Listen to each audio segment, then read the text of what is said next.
Bom dia, meus queridos. Então vamos para mais uma aula, tá? Hoje a aula vai ser sobre plano inclinado. Plano inclinado a gente vai usar o que a gente viu de vetores, tá? Então, por isso que estou dando o plano inclinado agora.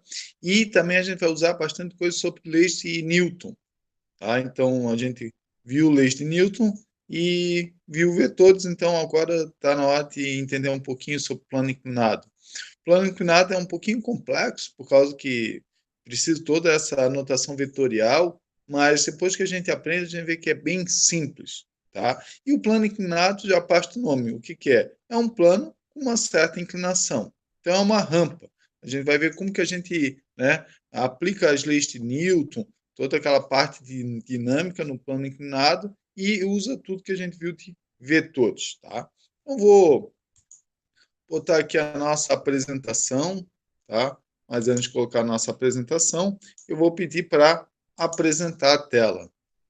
Então, estou aqui, tela inteira, permitir. Agora, vou pegar aqui o plano, tá? Mas antes de começar a falar do plano inclinado, a gente vai relembrar algumas forças que atuam nesse plano inclinado, né?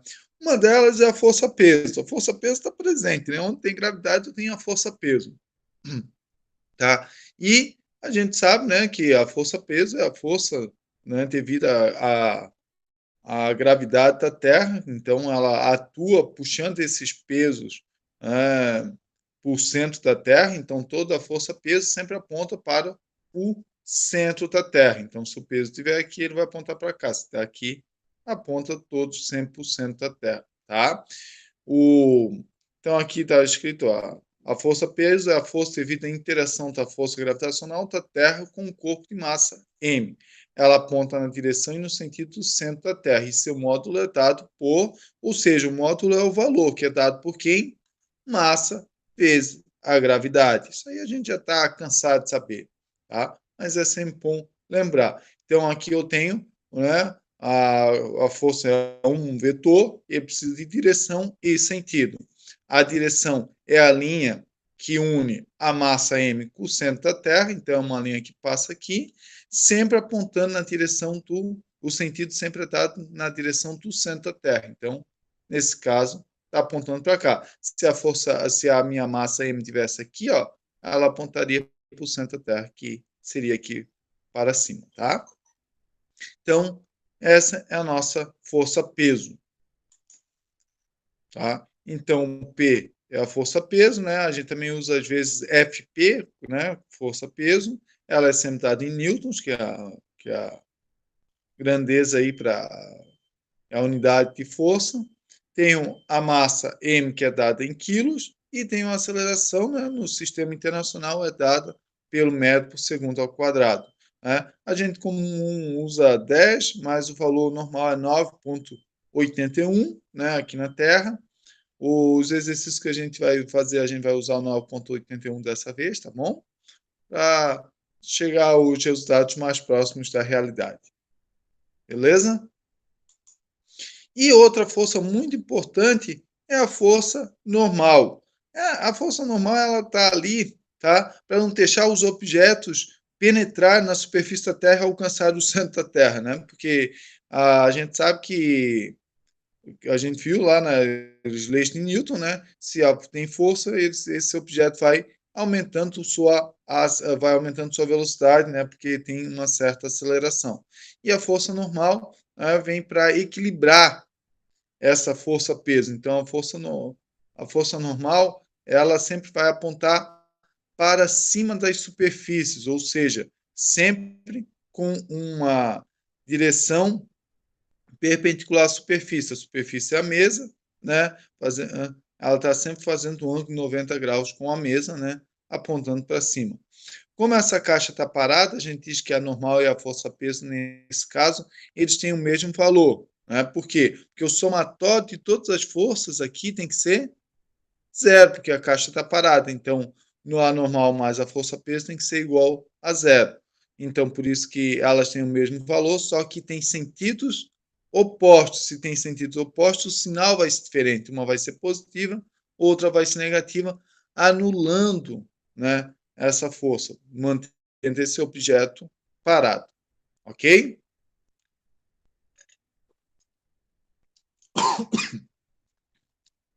E se eu, desculpa, se eu inclinar a, a mesa aqui, a superfície, ele vai sempre formar uma... Vai estar sempre perpendicular à superfície. Então, aqui, ó, eu inclinei, pode ver que a força normal está inclinada, a força peso continua para baixo, mas a força normal, ela está inclinada aqui, tá? Então, aqui só um lembrete, ó, a força normal é sempre perpendicular à superfície, ou seja, forma um ângulo de 90 graus com a superfície. Então, aqui, com a superfície, vai formar um ângulo de 90 graus, sempre, tá? Ah, se você estiver no teto, tem que formar um ângulo de 90 graus com o teto, tá? Às vezes a normal pode apontar para baixo. Tudo bem? Ah, professor, mas aí o que vai acontecer com o objeto? Ele vai cair, né? E a outra força muito importante, né, é a força de atrito. A força de atrito é definida como uma força de contato que causa resistência ao movimento, tá? Então ela é sempre contra o movimento, tá? E ela é sempre paralela à superfície. A normal é perpendicular e a força de atrito é sempre paralela à superfície. É aquela força que vai contra o movimento, né? Se eu empurro o objeto, né, nessa direção aqui, ó, estou empurrando a caixa para a esquerda, a força de atrito vai apontar para a direita, tá? Ela é sempre contra o movimento. Se eu empurrasse, professor, mas se eu empurrasse para a caixa para a direita, a força de atrito apontaria para a esquerda. Ela é sempre contra o movimento. E de quem ela depende? Ela depende de duas grandezas importantes, que depende do coeficiente de atrito μ, que esse coeficiente de atrito μ é dado, ele depende da superfície, né, da caixa, do objeto que eu estou empurrando e do chão onde ele se encontra, tá? Então, esse coeficiente de atrito depende da superfície. E a normal, a gente já viu que acabamos de ver no slide passado quem era a força normal. Tá? Então, por isso que a gente usa a normal, muitas vezes, para calcular essa força de atrito. Tá? E também, como são forças, elas são todas dadas na unidade de Newton. Tá? Professor, e o coeficiente de atrito? O coeficiente de atrito ele é adimensional, ou seja, ele não tem dimensão, ele não tem unidade de grandeza, tá? Então, ele não tem dimensão, esse coeficiente de atrito. Mas isso aí tudo a gente já viu, só para relembrar. E uma outra força importante é a força de tração, tá? A força de tração, ela é sentada por cabos e fios, ou seja, aquele fio que eu puxo, estou fazendo uma tração, estou puxando ele, tá?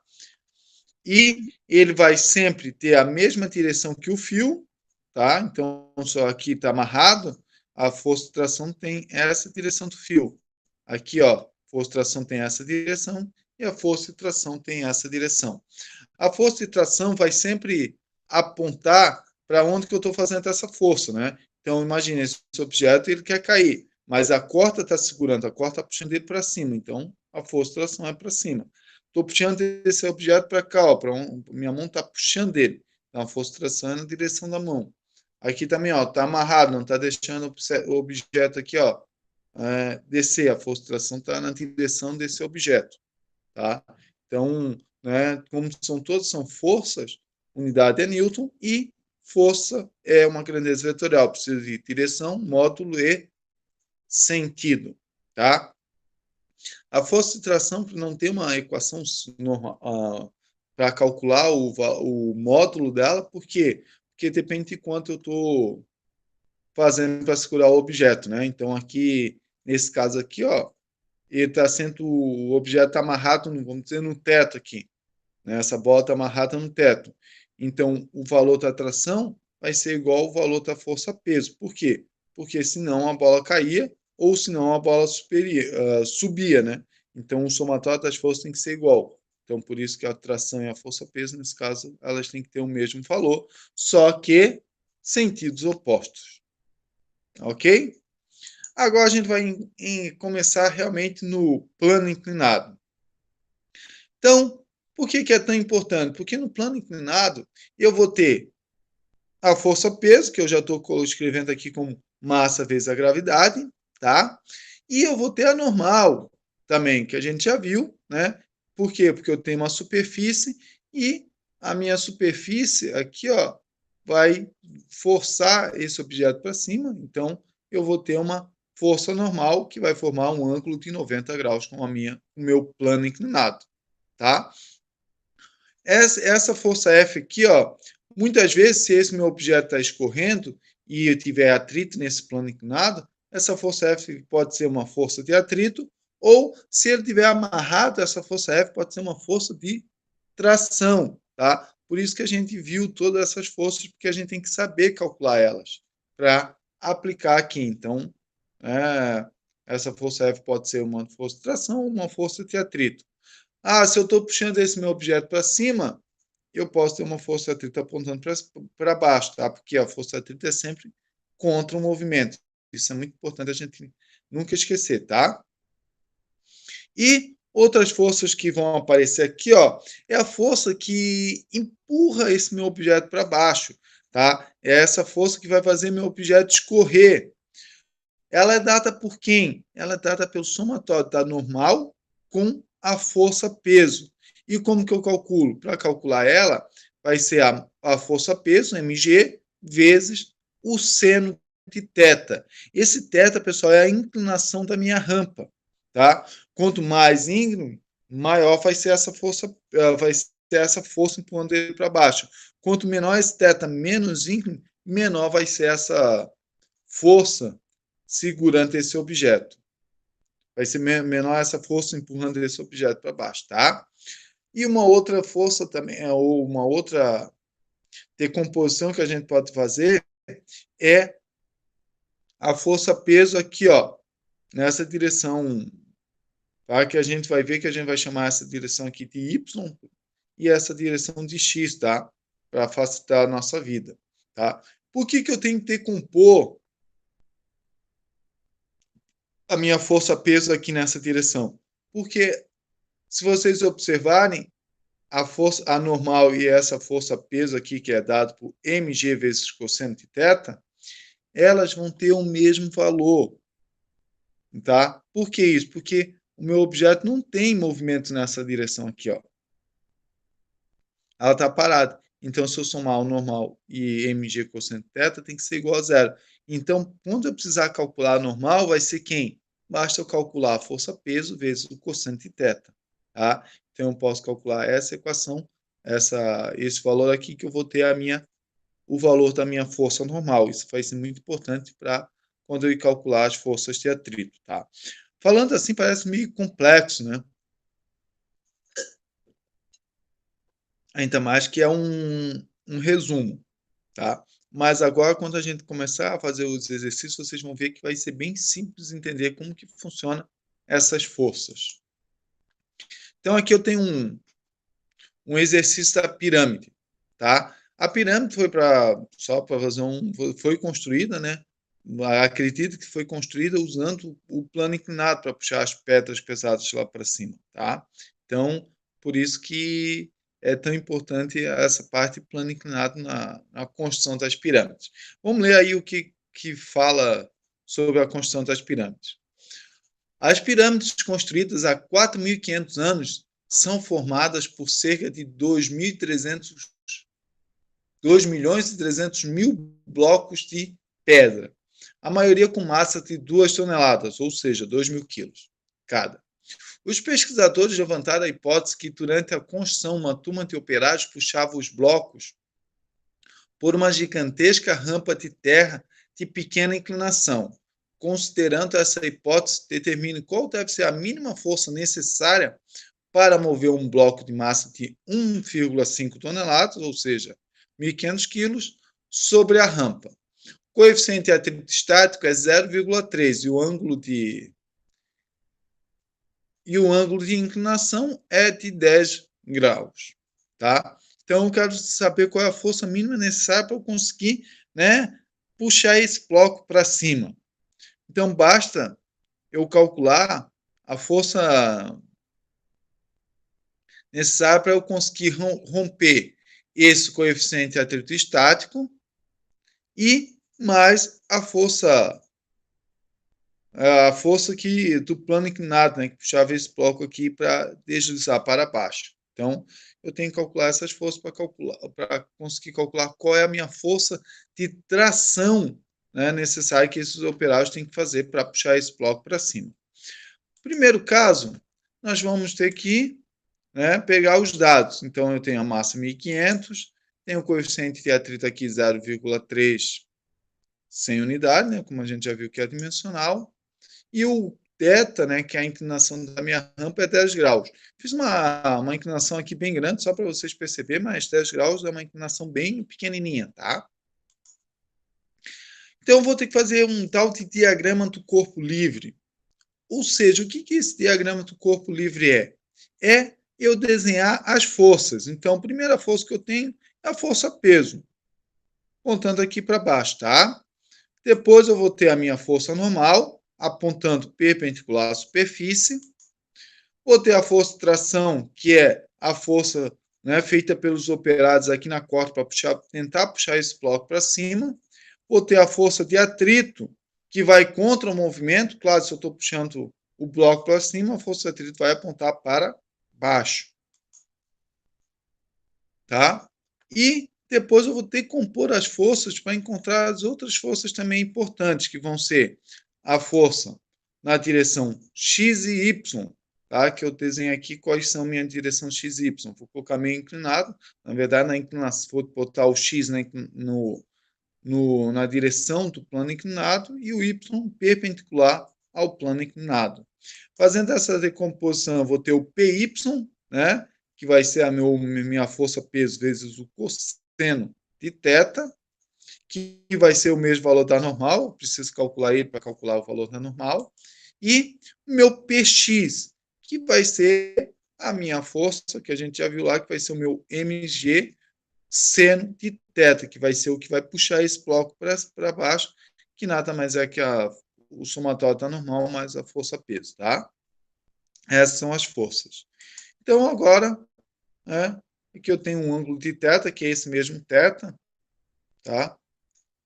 Mas, como a gente já sabe calcular, aqui é só para mostrar como acontece a decomposição, mas a gente já mostrei para vocês lá naquele plano inclinado que o Px vai ser mg seno de θ e o py mg cosseno de θ.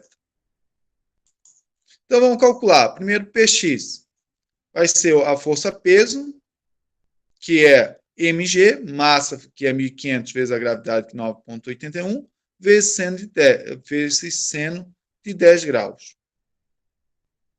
Tá? Calculando isso, pessoal, é só colocar lá na calculadora, tá?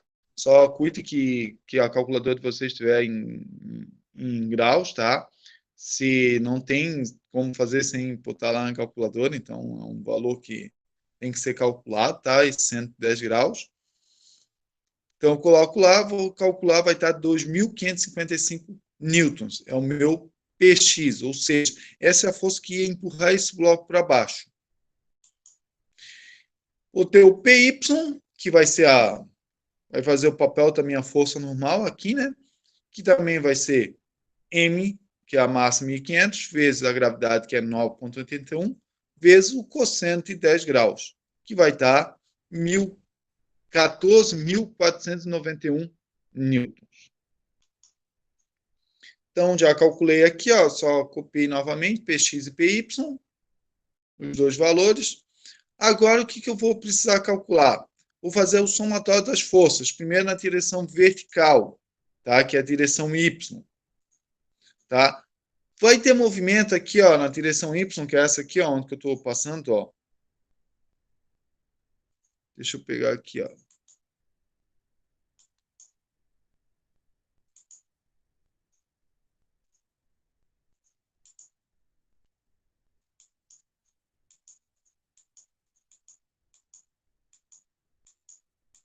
nessa direção aqui, ó, que é a minha direção Y, vai ter algum movimento? Ele vai subir ou vai descer? Não, o somatório aqui é zero. Então, por isso que... Deixa eu tirar aqui.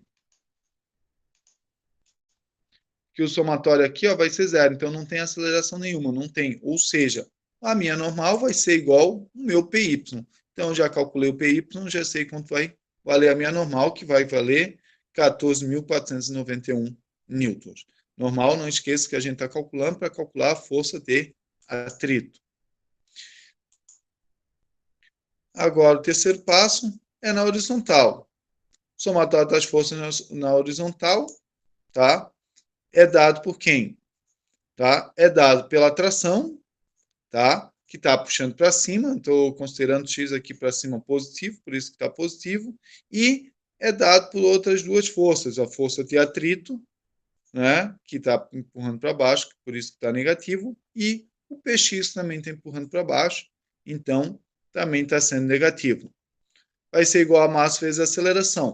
Só que eu quero a força mínima necessária para que eu desloque ele, para que eu consiga começar o movimento dele. Então, nesse caso, eu considero ali, ó, essa força de aceleração como essa aceleração é muito pequena, eu só quero iniciar o movimento, eu posso considerar ela como zero aqui, tá? Então, qualquer força maior do que aquela força que eu calcular, vai iniciar o movimento. Qualquer força menor do que aquilo não vai iniciar o movimento, tá? Então, é a força mínima necessária para eu iniciar esse movimento. Por isso que eu estou considerando a aceleração igual a zero aqui, tá? Então, tem que a tração menos a força de atrito menos o Px vai ser igual a zero. Eu já tenho, ou seja, a tração é igual a força de atrito mais Px. Eu já tenho a tração vai ser dada pela força de atrito, que é o μ vezes a normal, mais o Px. Eu já calculei a normal, que deu aqui o Py, né? 14.491 newtons. O coeficiente de atrito é 0,3, então eu tenho a força de atrito aqui. E a nossa Px é 2.555. Então, a minha força de tração, na verdade, vai estar 6.902,3 newtons. Então, meus operários têm que fazer uma força, né, de 6.902,3 newtons. Essa é a força mínima para que esse objeto entre em movimento. Qualquer coisa abaixo disso, o objeto não vai entrar em movimento. Ok? Então, esse é um exercício de plano inclinado. Professor, mas esse exercício é complexo. Claro que é complexo. Eu peguei os mais complexos, né, para que vocês consigam entender como que funciona. Na lista eu vou colocar alguns um pouco mais simples, tá? Mas não se preocupe, né, que a gente tem que fazer o mais complexo para vocês conseguirem entender. Agora, o último exercício, tá? Que é o do carro aqui também num plano inclinado. Então, vamos lá. Você depõe como perito em um caso envolvendo um acidente de trânsito no qual um carro A, né, então o carro A, bateu na traseira de um carro B, que é esse aqui da frente, que estava parado em um sinal vermelho no meio de uma ladeira, sabendo que a inclinação da ladeira θ é igual a 12 graus. E que os carros estavam separados por uma distância de 24 metros, ou seja, a distância de um até o outro estava 24 metros. Quando o motorista do carro A freou bruscamente, bloqueando as rodas, a velocidade do carro A no momento em que o motorista pisou no freio era de 18 metros por segundo. Com qual velocidade o carro A bateu no carro B se o coeficiente de atrito cinético era de 0,60 com a estrada seca? Tá? Então ele freou, mas essa distância não era necessária, não foi o suficiente, fazendo com que esse carro batesse na traseira do carro que estava parado. Tá? E com o freio, né, esse carro ele acabou deslizando com um coeficiente de atrito de 0,60. Então, vamos pegar os dados, né? Então, eu tenho aqui, ó, o coeficiente de atrito é 0,6, mais a distância entre os carros, que é de 24 metros, e a velocidade inicial do carro B é de 18 metros. Então, vou fazer o diagrama do corpo livre no carro que eu vou analisar, que é o carro A. O B está paradinho, vou deixar ele paradinho, não se preocupem com ele. Então, tem a força peso, a força normal, tem a força de atrito, agora está na direção oposta aqui, ó, vocês estão apontando para cima, por quê? Porque o movimento está para baixo, então a força de atrito é sempre contra o movimento, então por isso que aponta para cima. E tenho a decomposição das forças, que vai ser quem? O PY e o meu PX. Tá? Então agora eu vou calcular o PX e o PY para a gente começar a fazer o nosso exercício. PX vai ser quem? Força peso vezes a inclinação da rampa, né? Vezes seno do ângulo, que nesse caso é 12 graus. E o PY é a força peso vezes o cosseno da inclinação, que é 12 graus. Então, calculando Px e Py, tá? Nós vamos ter aqui vamos calcular o Px e o Py para colocar ali na nossa equação, tá? Mas antes aqui, vou fazer o mesmo caso aqui, ó, vou fazer o somatório das forças na direção Y e depois na direção X, tá? Então, o AY é aqui, ó, nessa direção e o X está aqui. Então, como ele não tem movimento aqui nessa direção, como já mostrei para vocês, a normal e o PY vão ter o mesmo valor, ou seja, a normal é igual a PY. No caso horizontal, eu vou ter, né, a força de atrito menos o Px, né, ou seja, a força de atrito está apontando para cima e Px para baixo, por isso ficou negativo aqui. E nesse caso eu tenho uma aceleração, e é essa aceleração que eu vou ter que calcular para resolver o meu exercício, tá? Então, aqui eu tenho a aceleração. Então, vamos lá. Vamos calcular aqui. Tenho já calculei aqui, a força de atrito é dada pelo coeficiente vezes o normal, que na verdade vai ser o meu valor de PY, menos PX igual a massa vezes a aceleração. Agora eu vou começar a calcular as coisas, né? PY é a força peso vezes a inclinação do ângulo, que a gente já tinha calculado antes, e PX é P vezes o ângulo, que é vezes seno de 12 graus. Então, aqui, ó, pessoal, como ele não deu a massa do carro, né, eu vou colocar aqui as massas. O que vai acontecer? Essas massas elas vão cortar, porque eu tenho massa aqui e massa aqui. Tá? Então, cortando as massas ali, ó, a gente ficou... Deixa eu mudar aqui a câmera para visualizar aqui no cantinho do notebook, do computador. Ficou μ vezes g vezes cosseno de 12, menos g vezes seno de 12, mais é igual à aceleração. Calculando isso aqui, ó, o coeficiente de atrito é 0,60, a gravidade é 9,81, vezes a inclinação, que é 12 graus, menos a gravidade, que é 9,81, vezes a inclinação de 112 graus. Calculando isso, a nossa aceleração deu 3,71. Por quê? Porque essa aqui é a aceleração, na verdade, né? Se vocês observarem, essa aceleração aqui, ó, ela está apontando para cima, ou seja, e a velocidade está para baixo. Então, essa aceleração está fazendo que esse meu carro freie, né? Então, ela é contra o movimento. Ah, professor, mas ela deu positiva.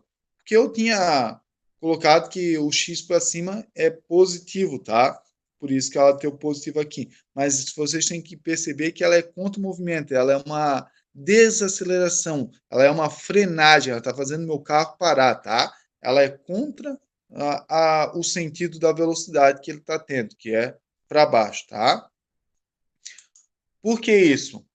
Porque agora, para nós calcular qual é a velocidade que ele tem, a gente vai usar a equação de Torricelli, tá? Então, Torricelli está aqui, ó, v ao quadrado é igual a velocidade inicial ao quadrado, mais 2 vezes a aceleração vezes a distância. A velocidade ao quadrado a velocidade que a gente quer, a velocidade que a gente está procurando. A velocidade inicial é 18 ao quadrado. Então, aqui a velocidade está positiva, tá?